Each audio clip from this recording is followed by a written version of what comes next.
जय मसीह की। मसीह परिवार वचन जीवन कार्यक्रम में आप सभी को एक बार फिर हम स्वागत करते हैं और धन्यवाद देते हैं हमारे साथ में शामिल होने के लिए। ये याद रखना, आज का चुनाव जो है आपका, वह कल का परिणाम रहेगा और जो परिणाम आपके जीवन में आज है वो कल का चुनाव था आपके लिए।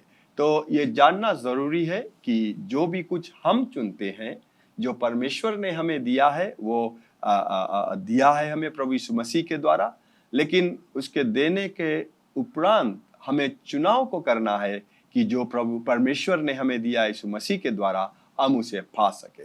तो चुनाव जो रहता है जीवन में वो बहुत जरूरी है और जरूर जैसे आप लोगों ने चुनाव को किया प्रभु यीशु मसीह को, और उसके चुनने के बाद में क्या हुआ, आपको उद्धार मिला है। तो हमारा जो विषय आज का वो है मनुष्य का और वो है मनुष्य की धार्मिकता की आवश्यकता, यानी कि मनुष्य जो है उसे धार्मिकता की आवश्यकता है। तो क्यों ना हम प्रार्थना कर ले और आगे को बढ़ेंगे। स्वर्गीय पिता, हम आपको धन्यवाद देते हैं आपके पवित्र आत्मा के लिए, आपके ज्ञान के लिए, आपके जो वचन के लिए जिससे हम सीखते हैं और सीख कर परमेश्वर विश्वास में हम आगे बढ़ते हैं। धन्यवाद देते हैं उद्धार देने के लिए जो यीशु मसीह के द्वारा हमें मिला है, यीशु के पवित्र नाम से, आमीन आमीन।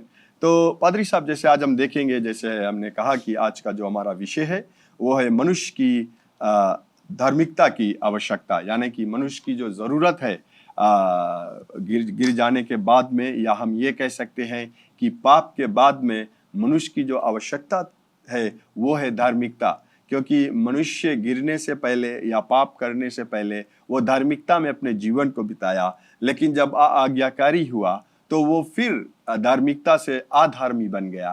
तो उस स्थान पर पहुंचने के लिए, जैसे कहते हैं कि बोले महिमा से रहित हो गया या महिमा से गिर गया, फिर महिमा पे जाने के लिए धार्मिकता की जरूरत रहता है। तो उसके विषय में हम लोग देखेंगे पादरी। लेकिन हम ये देखते हैं कि बहुत से लोग परमेश्वर को दोषी ठहराते हैं।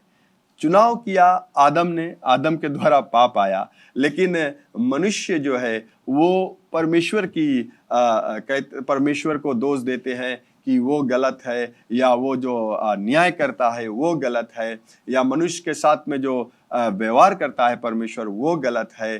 क्योंकि और ये भी कहता है कि परमेश्वर प्रेम नहीं दिखलाता है, वो उसका जो स्वभाव है वो सिर्फ जजमेंट को लेकर आता है। लेकिन हम देखते हैं पादरी साहब की परमेश्वर प्रेम है।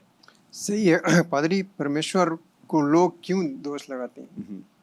अगर हम पवित्र शास्त्र को गहराई से लें और उसे अच्छी तरह से अपने अंदर ग्रहण करें और पढ़ें, तो हमें शायद इसका सवाल नहीं होगा कि परमेश्वर क्यों एक को स्वर्ग के लिए चुनता है और दूसरे को नरक। ये तो कोई सवाल है ही नहीं अगर हम पवित्र शास्त्र में जाने की सही शब्द क्या है। क्योंकि परमेश्वर ऐसा है ही नहीं कि एक को किसी और तरह से देखता है और दूसरे को किसी और तरह से। वो सबका परमेश्वर, सबका प्रेमी एक ही तरह का है। और जब हम अपना चुनाव खुद करते हैं तो दोषी खुद हमें अपने आप को लेना चाहिए। अगर हम परमेश्वर से दूर जाते हैं तो परमेश्वर हमें नहीं कहता कि मैं तुम्हें नहीं चाहता, या तुम्हें मैं प्यार नहीं करता, या तुम्हारे लिए मैं कुछ सहायता नहीं कर सकता। परमेश्वर वैसा नहीं कहता, क्योंकि परमेश्वर एक दयालु परमेश्वर है। इसीलिए इसी तरह से पादरी कि जब हम एक विश्वासी हैं तो हमें किसी भी तरह से परमेश्वर पर कोई दोष नहीं लगाना चाहिए, क्योंकि वो दयालु परमेश्वर है और मनुष्य को धार्मिकता की आवश्यकता है। यानी कि तो उसे क्यों परमेश्वर पर दोष लगाना है? अगर हम धार्मिकता में चलना चाहते हैं तो हमें उसकी खोज करना है, परमेश्वर को दोष नहीं लगाना है। मनुष्य का विचार जो है परमेश्वर का न्याय ठीक नहीं है, जब कि वो एक से प्रेम और दूसरे से अलग देखता है। और शायद इस एक कारण है जो मनुष्य अपने जगह से गिर जाता है। क्योंकि अगर हम जैसे अगर नमूने के तौर पर अगर मैं आपको किसी और तरह से देखूं, जैसे आप पादरी हैं और मैं आपके लिए आपके साथ इस कार्य को करता हूं, और दूसरे को किसी और तरह से देखूं जो हमारे साथ भी है, तो हम क्या इस जो ये कलीसिया के लिए जो हम काम करते हैं, क्या हम उसे सही रूप या सही रास्ते से चला सकते हैं? दो अलग अलग वो विचार हो जाएगा। विचार हो जाएगा, तो दो अलग अलग जगह पर हम गिरेंगे जरूर, क्योंकि एक अपना रास्ता दिखलाएगा और दूसरा अपना रास्ता, और हम दोनों जो परमेश्वर का शब्द है उससे अलग होते जाएंगे। तो इसी में अगर हम परमेश्वर का जो शब्द है उसमें बने रहें और उसके विचार में चलते रहें, तो हमें किसी पर दोष नहीं लगाना है, या तो परमेश्वर पर या किसी भी पर। जैसे मनुष्य, क्योंकि मनुष्य ने अपने चुनाव के द्वारा, जैसे धर्मशास्त्र कहता है कि आदम, जब परमेश्वर ने उसे रचा था, आदम खुद का स्वामी था, यानी कि वो अपने आप को उस तरह से परमेश्वर ने उसे अधिकार को दिया कि वो अपने आप को चला, किसी और को, परमेश्वर को छोड़कर किसी और को उसे स्वामी नहीं कहना था, और ना तो शैतान की ओर उसे मुड़ना था, ना कि जो जब उसे आकर उसे बहकावे में लाए। हम ये भी कह सकते हैं कि आदम में किसी प्रकार का कमियां नहीं थी, तो आदम को यह जानना था कि हमें किसी प्रकार का कमियां है ही नहीं, क्योंकि परमेश्वर ने मुझे पूरे रूप से बनाया है। इसलिए जब शैतान जब आकर उसे कहा कि तुम इस फल को, क्या परमेश्वर ने कहा कि तू इस फल को मत खाना, या फिर जब आकर कहा कि तुम इसे खाओगे तो तुम्हारा आँख खुल जाएगा, तुम सच्चाई को, वो बातें आदम को जानना चाहिए था कि परमेश्वर ने मुझे बनाया है और परमेश्वर ने मुझे पूरी तौर से बनाया, मुझ में किसी तरह की कमियां ना था। हम ये कह सकते हैं यहाँ पर पादरी साहब कि परमेश्वर पर भरोसा कम हो गया था आदम को, क्योंकि वो ये भरोसा शैतान के शब्दों में लाया कि ओ मुझ में कुछ कमी है, इसीलिए उसने शैतान का जो आवाज है या शैतान का जो बातें हैं उसे सुना, उसे जो सुनना नहीं था। यानी कि आदम में किसी प्रकार का कमियां नहीं थी, क्योंकि परमेश्वर आदम को बनाया, या हम ये कह सकते हैं कि आदम जो परमेश्वर के सारे सृष्टि का मुकुट था, क्योंकि सारे सृष्टि जो, जैसे हम लोग शुरुआत से देख रहे थे कि जब सृष्टि को बनाया गया, हर एक वस्तु बनाया गया आदम के लिए, यानी कि हर एक वस्तु या हर एक जो सृष्टि की जो रचना थी वो आदम उन सबों से ऊंचा पे था। तो हम ये कह सकते हैं कि आदम परमेश्वर के सृष्टि का, या जो बनाया गया जो सृष्टि है उसका जो मुकुट था वो आदम था। वो पूरे तौर से शुद्ध या सिद्ध व्यक्ति था, उसमें किसी प्रकार का ज्ञान का भी कमी नहीं था। लेकिन क्या हुआ कि वो बहकावे में आकर, और जब शैतान का बात सुना तो वो महिमा से रहित हुआ, या वो जो धार्मी था वो धार्मिकपन से गिरा और अधर्मी हुआ। और हम देखते हैं कि इसीलिए मनुष्य को धार्मिकता की जरूरत या आवश्यकता हुआ। हम देखते हैं पादरी, अगर आप पढ़ सकते हो रोमियो के किताब, अगर आप जाए रोमन्स 1:8, हम लोग देखेंगे उसमें, क्योंकि ये बतलाता है कि मनुष्य कितना अधर्मी है। रोमन्स 1:18, परमेश्वर का क्रोध तो उन लोगों की सब अभियुक्त और अधर्म पर स्वर्ग से प्रकट होता है।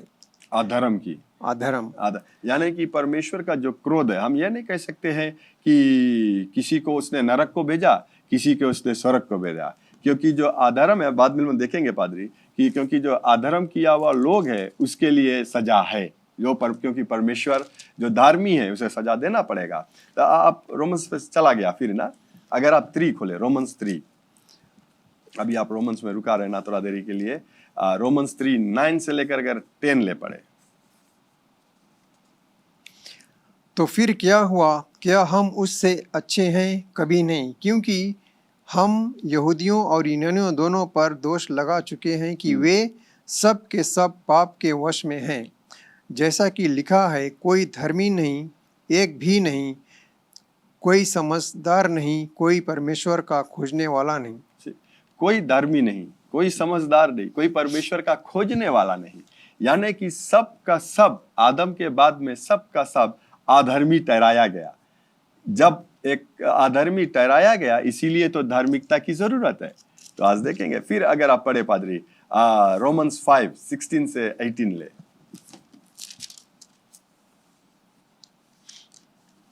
जैसा एक मनुष्य के पाप करने का फल हुआ, वैसा ही दान की दशा नहीं थी, क्योंकि एक ही के कारण दंड की आज्ञा का फैसला हुआ, परंतु बहुत से अपराधों के कारण ऐसा वरदान उत्पन्न हुआ कि लोग धर्मी ठहरें, क्योंकि जब एक मनुष्य के अपराध के कारण मृत्यु ने उस एक ही के द्वारा राज्य किया, तो जो लोग अनुग्रह और धर्म रूपी वरदान बहुतायत से पाते हैं, वे एक मनुष्य के अर्थात यीशु मसीह के द्वारा अवश्य ही आनंद जीवन में राज्य करेंगे।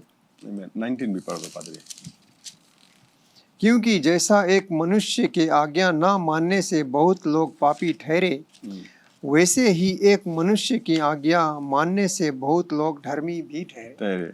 सो हम यहाँ पर देखते हैं पादरी साहब की एक मनुष्य का कारण पाप आया। अगर उसके बाद में कोई ये कहेगा कि मैं पापी नहीं हूँ, तो वो झूठा ठहरेगा, क्योंकि मनुष्य जो उसके बाद में आया, हम सब समय ये कहते हैं कि मनुष्य आदम के बाद में जितना भी मनुष्य का जन्म हुआ वो सब पापी ठहरा, क्योंकि ये लोग कर्म से नहीं पापी ठहरे थे, लेकिन जो कार्य आदम ने किया, जो जहाँ से आदम परमेश्वर की बातें ना सुना और वो गिरा, उसके कारण से। तो आज हम ये कह सकते हैं पादरी साहब, ये एक चीज हम लोग सेटल कर दे जाए आगे बढ़ने से पहले, कि हम परमेश्वर पर दोष नहीं लगा सकते हैं, क्योंकि जब परमेश्वर ने आदम को सामर्थ दिया, वो राज करने का जो सामर्थ दिया, उसके साथ में उसने उसे चुनने का भी सामर्थ को दिया। यानी कि आदम के पास वो सामर्थ था चुनाव करने के लिए, शैतान को हाँ करने के लिए या ना करने के लिए, और उसने चुनाव को किया शैतान को हाँ करने के लिए। यानी कि वो ये भी जानता था कि उसका जो सजा, जो दंड है, वो मृत्यु है, कि जब वो चुनेगा। तो ये बातें हमें मनुष्य को जानना चाहिए कि परमेश्वर पर हम दोष नहीं लगा सकते। परमेश्वर शुरुआत से प्रेमी है, वो आज भी प्रेमी है। इसीलिए परमेश्वर ने ये जाना कि मनुष्य को उसने बनाया और मनुष्य गिरा, वो खुद एक योजना को बनाया मनुष्य को बचाने के लिए। सही है पादरी, अगर परमेश्वर ऐसा दयालु ना होता तो वो शुरुआत से जब वो सृष्टि की रचना की, तो वो क्यों एक मनुष्य को उतना भारी स्थान दिया, जगह देता, जिस पर वो सब चीज का अधिकार कर सके। क्योंकि परमेश्वर चाहता था कि मनुष्य ही के द्वारा उसकी सृष्टि चल सके।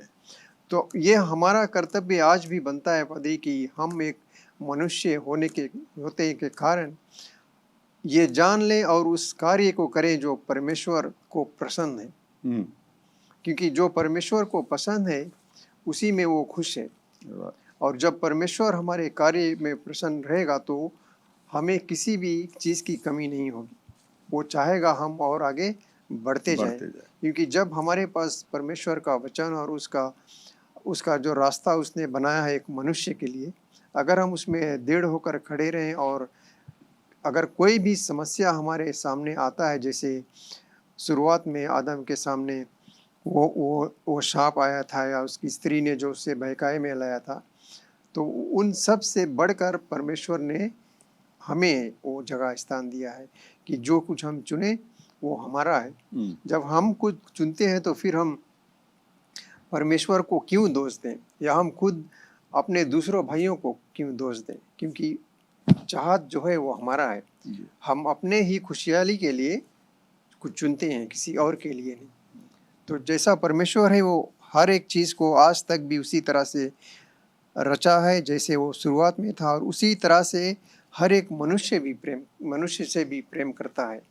क्योंकि अगर ये तो एकदम सरल सही है पादरी, कि अगर परमेश्वर हमें नहीं चाहता, और अगर वो चाहता कि हम उसी दंड में गिरे रहें या डूबे रहें, तो क्यों वो अपना पुत्र को हमारे लिए देता, क्यों उसे क्रूस पर चढ़ाकर उसे बलिदान करता एक मनुष्य के लिए, ताकि हमारा जो पाप है वो उसके लहू के द्वारा साफ हो जाए और हम परमेश्वर के राज्य के कार्य में हमेशा बढ़ते जाए।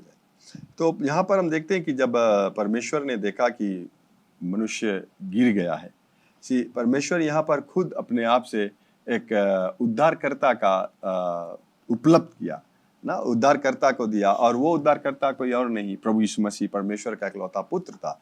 लेकिन यीशु मसीह ने अपने कार्य को किया और उसने कहा कि ये समाप्त हो गया। मनुष्य को सिर्फ इतना करना था कि विश्वास कर प्रभु यीशु मसीह पर, और ये जो उद्धार का जो जीवन है उसे प्राप्त करे, क्योंकि बिना उद्धार के जीवन के हम लोग अनंत काल का जीवन नहीं पा सकते हैं, और ना तो हमें धार्मिकता मिल सकता है। तो मनुष्य यहाँ पर आकर रुकता है कि हमें प्रभु यीशु मसीह पर विश्वास करना है, क्योंकि उसके द्वारा हमें उद्धार मिलता है। और जब वो उद्धार हमें मिलता है पादरी साहब, तब हमें फिर से परमेश्वर का जो स्वभाव है वो हम में आता है। जो परमेश्वर का स्वभाव जो पहले था गिरने से पहले, वो वापस आता है जब हम प्रभु यीशु मसीह को विश्वास के द्वारा अपनाते हैं या विश्वास करते हैं प्रभु यीशु मसीह पर, तो हमें वो मिलता है।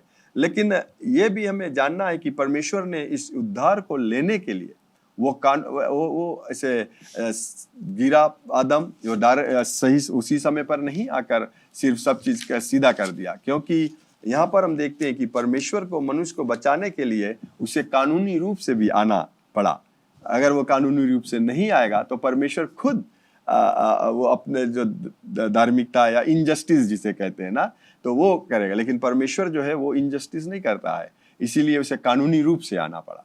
तो यहाँ पर हम देखेंगे कि पादरी साहब जो जब उद्धार के लिए भी जब परमेश्वर ने योजना को बनाया, यहाँ पर तीन गुना जो समस्या है उसके विषय में देखेंगे। सही है पादरी, जैसे कि हम इसके बारे में और चर्चा करते हैं और करते रहेंगे कुछ दिनों तक। और तो हम देखें कि आनंद जीवन कैसे मिलता है।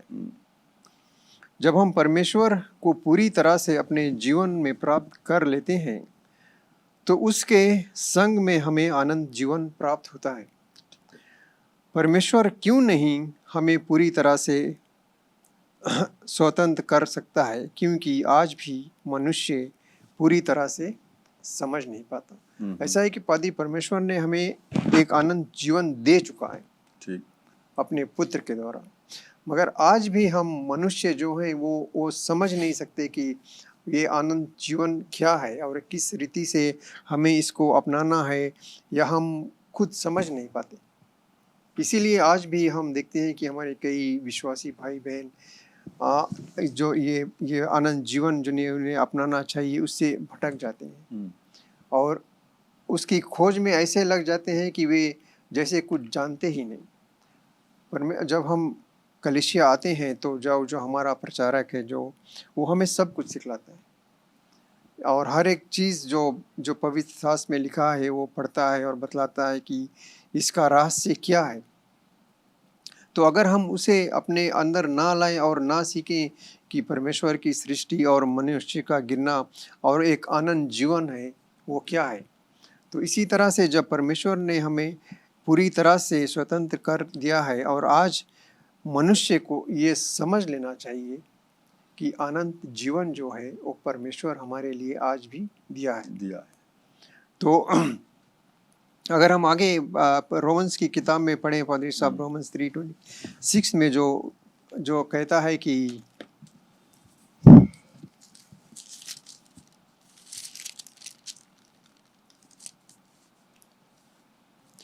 वरन इसी समय उसकी धार्मिकता प्रकट हो कि जिससे वह आप ही धर्मी ठहरे और जो यीशु पर विश्वास करे उसका भी धर्मी ठहरने वाला हो। तो ये कितना सरल है कि जैसे हम इसके बारे में बात करते हैं कि आज भी हम यीशु मसीह को अगर अपनाते हैं तो हम उसकी धार्मिकता में पूरी रीति से चल सकते हैं, क्योंकि अगर मनुष्य को पूरी रूप से धार्मिक दी जाती है तो वह पूरी रूप से शैतान की संतान कहलाई जाती है। तो हमें ये भी जानना चाहिए कि अगर हम धर्मी ठहरते हैं तो फिर क्यों हमें शैतान की तरह रहना है, हमें उससे अलग रहना है, क्योंकि शैतान और जो एक धर्मी व्यक्ति है वो संग नहीं रह सकते। जैसे कि शुरुआत में भी अगर ये कोई कहे कि ये गलत है, इसका अगर कहीं हम दिखा सकते तो शैतान और आदम संग नहीं रह सके। इसीलिए शैतान को आदम को उस जगह से गिरना पड़ा, क्योंकि वो अपना अधिकार जो अपना सामर्थ्य जो शक्ति था वो शैतान को दे दिया। तो हमारा परमेश्वर वैसा है ही नहीं, आज भी हमें वो शक्ति दिया है। वो वरदान एक तरह का वरदान है जो परमेश्वर ने हमें पूरी रूप से दिया है कि हम हर एक समय शैतान पर अपना अधिकार जमा सकते हैं। क्योंकि जब हम ये सोचते हैं, क्योंकि हमारे अंदर भी कभी कभी ऐसे चीज़ आती हैं या कुछ जो हम शायद अपने अंदर सुलझा नहीं सकते और हमारे अंदर कई तरह की विचारें आती हैं कि ऐसा होता है या क्यों होता है, कि क्या होगा क्या नहीं। लेकिन परमेश्वर ने हमें उन सब पर विजय करने के लिए एक रास्ता दिया है कि हम उसकी वचन में चलें और यीशु को अपना लें और अपना जो यीशु कहता है अपना बोझ तुम मुझ पर डाल दो। तो हमें ये विश्वास है पादरी कि हम उस जगह से फिसल नहीं सकते, क्योंकि जब हम धार्मिकता को चाहते हैं और धार्मिकता को खोज करते हैं तो हमें उसी रास्ते पर भी चलना चाहिए जो धार्मिकता की ओर ले जाता है। सही पादरी साहब, क्योंकि ऐसा जैसे ना आप बात कर रहे थे तो मुझे ये याद आता है कि कहता है कि बोले एक मुआन में दो तलवार नहीं रह सकते। उसी प्रकार से धार्मिकता और अधार्मिकता एक नहीं स्थान सही। पर नहीं सकता रहे, या तो हम अधर्मी है या तो हम धर्मी है। और अधर्मी मनुष्य ठहराया गया आदम के बाद में, और धार्मिकता हमें मिलता है प्रभु यीशु मसीह पर विश्वास करने के बाद में। अगर हम प्रभु यीशु मसीह को विश्वास करते हैं, जैसे हमारा जो विषय है कि मनुष्य का धार्मिकता की आवश्यकता, यानी कि अगर हमें धार्मिकता की आवश्यकता है तो हमें प्रभु यीशु मसीह की आवश्यकता है, क्योंकि प्रभु यीशु मसीह ही हमें धार्मिकता दे सकता है। जैसे आदम के द्वारा पाप आया, वैसे प्रभु यीशु मसीह के द्वारा धार्मिकता आया। तो अगर हम यहाँ पर देखते हैं पादरी साहब, ये भी हम सीखने को मिलता है कि हम कर्म से पापी नहीं ठहरे, हम जन्म से पापी ठहरे। तो अगर हम कर्म से नहीं पापी ठहरे हैं तो हम कर्म कर कर धार्मी भी नहीं बन सकते हैं, हमें जन्म से धार्मी बनना है। तो यीशु मसीह को जब हम अपनाते हैं तो धर्मशास्त्र कहता है कि बोले फिर से जन्म लेना ना, जैसे बोर्न अगेन कहते हैं। तो फिर से जन्म लेने का मतलब यह है कि यीशु मसीह पर विश्वास करना, और हमारा आत्मा का फिर से जन्म होगा, इस शरीर का नहीं, हमारा मन का नहीं, लेकिन हमारा आत्मा का। और हमारा आत्मा का फिर से जन्म इसी शरीर में होगा। हमें मर कर अपने शरीर को बगल कर कर फिर से नहीं, छोटे बच्चे की ना हमें जन्म लेना पड़ेगा, नहीं। लेकिन उस प्रकार से परमेश्वर ने ये अद्भुत कार्य करता है कि इसी जीवन में, इसी शरीर में हम धार्मी ठहरते हैं। और जब धार्मी ठहरते हैं तो उसके बाद में हमें अपना मन को फिराना है, यानी कि परमेश्वर के वचन में जो अभी हम लोग कर रहे हैं वो लोगों को मन को फिराता है कि किस प्रकार से मनुष्य गिरा, क्यों हम ये जान सकते हैं कि क्यों हम मनुष्य का धार्मिकता की जरूरत है, बिकॉज मनुष्य अधार्मिक है।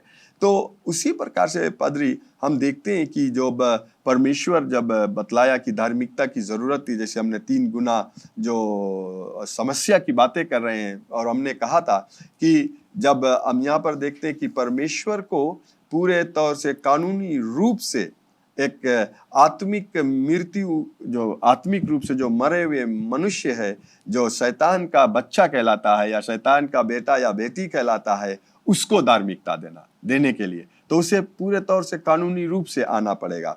तो यहाँ पर हम देखते हैं पादरी, अगर आप पढ़े हिंदी में कि पर जो धर्मशास्त्र में यहाँ पर अगर आप पढ़े पादरी साहब, जो पहला समस्या है, सही है पादरी। अगर हम देखते हैं ये जो जैसा लिखा है कि एक 3 गुना समस्या जो है, तो वो क्या है पादरी कि पहला जो है वो परमेश्वर का अपने साथ अपने व्यवहार में एक साथ धर्मी होना चाहिए, और जिसका जो किया हुआ है उसी का दंड होना चाहिए। तो जैसे हम परमेश्वर को अपने साथ अपने व्यवहार के साथ रखेंगे, वैसा ही हमारा जो कार्य है, क्या जो कुछ भी है, उसी का दंड हमें मिलेगा। यानी कि परमेश्वर उसको ऐसा जैसे अवलुक नहीं सके करे ना, ऐसे नहीं कि अच्छा चलो इससे प्रेम करता है इसके बगल कर दे। परमेश्वर धार्मी है, और जो पाप मनुष्य ने किया उसका जो दंड, उसका जो सजा है उसे मिलेगा, उसे भरना पड़ेगा। तो परमेश्वर पूरे अधिकार से शैतान पर कार्य कर सकता है, और उसके लिए उसके किए का सजा उसे पर होगा। तो अगर हम देखें तो परमेश्वर जो पूरे अधिकार के साथ शैतान पर कार्य कर सकता है, तो उसी तरह से वो हमें भी वो कार्य करना है जो हम शैतान के दबाव में ना रह सके, और शैतान का जो कहता है हमसे, हम उस पर क्यों चलें, या हम जो बुरे चीज़, वो बुरे ख्याल है, हम क्यों उसको अपने अंदर लाएं, क्योंकि परमेश्वर हमारे साथ है। हमें ये जानना ज़रूरी है कि हम धर्मी जीवन जीना चाहते हैं या अधर्म के रास्ते पर चलना चाहते हैं। तो यहाँ पर हम देखते हैं पादरी साहब की परमेश्वर शैतान से बड़ा शक्तिशाली परमेश्वर है, शैतान नहीं। लेकिन यहाँ पर परमेश्वर क्यों जिसे हम कह सकते हैं कि सीधी तरह आकर शैतान को बगल कर वो अधिकार ले सकता था। वो परमेश्वर, जैसे हमने कहा कि परमेश्वर धार्मी है, वो किसी तरह से गलत नहीं करेगा। इसीलिए क्योंकि परमेश्वर ने आदम को अधिकार दिया, आदम वही अधिकार ले जाकर शैतान को दे दिया। तो अगर वो अधिकार परमेश्वर को लेना पड़ा तो उसे आकर पूरे कानूनी रूप से लेना पड़ेगा। जैसे कि अगर नमूने के तौर पर देखते हैं, हम फिजी देश में रहते हैं और यहाँ पर अगर किसी को जमीन खरीदना है तो लीज में खरीदना है ना। अगर मैं मालिक हूँ जमीन का तो मैं आपको दे दिया हूँ लीज में 99 ईयर्स का। अब उस जमीन का या वो जो 1 एकड़ जमीन है, सारा अधिकार मैंने आपको दे दिया। आप जिसे बेच सकते हो या फ्री दे सकते हो या उसे जिस प्रकार से इस्तेमाल कर सकते हो, वो आपका अधिकार है। अगर आप उसमें कांटा बोना चाहते हो, मैं नहीं आकर कह सकता, भले वो मेरा है लेकिन मैंने आपको दे दिया लीज पे। तो मैं नहीं कह सकता हूँ कि पास्टर डेविड आप काय वहां पे कांटा बोया या काय दान बोया, वहां पर आपको बीन बोना था। मैं नहीं, मेरा पास वो अधिकार नहीं रह जाता है क्योंकि मैंने आपको अधिकार को दे दिया। उसी प्रकार से मनुष्य को अधिकार परमेश्वर ने दिया और मनुष्य जिसको देना चाहता था वो दे सकता था, तो उसने उठाकर शैतान को दिया। लेकिन शैतान कोई अच्छा इंसान नहीं था, वो हर एक चीज करता है जो फोर्स करता है पीपल को। तो परमेश्वर को उसे बचाना है उससे, तो कैसे बचाएगा? कानूनी रूप से। तो हम लोग देखेंगे जो तीसरा यहाँ पर है, तो वो कुछ इस प्रकार है पादरी, जो परमेश्वर करता है वो न केवल मनुष्य और शैतान के प्रति न्याय होनी चाहिए, बल्कि उसकी खुद की धार्मिकता के अनुसार, क्योंकि उसका कार्य ऊंचा ही है। जब हम अपने किए हुए पापों को स्वीकार नहीं करते तो उसकी सजा हमें मिलती है। इसी तरह से परमेश्वर जो केवल मनुष्य और शैतान के प्रति अपना न्याय नहीं करता, बल्कि वो खुद की धार्मिकता के अनुसार करता है।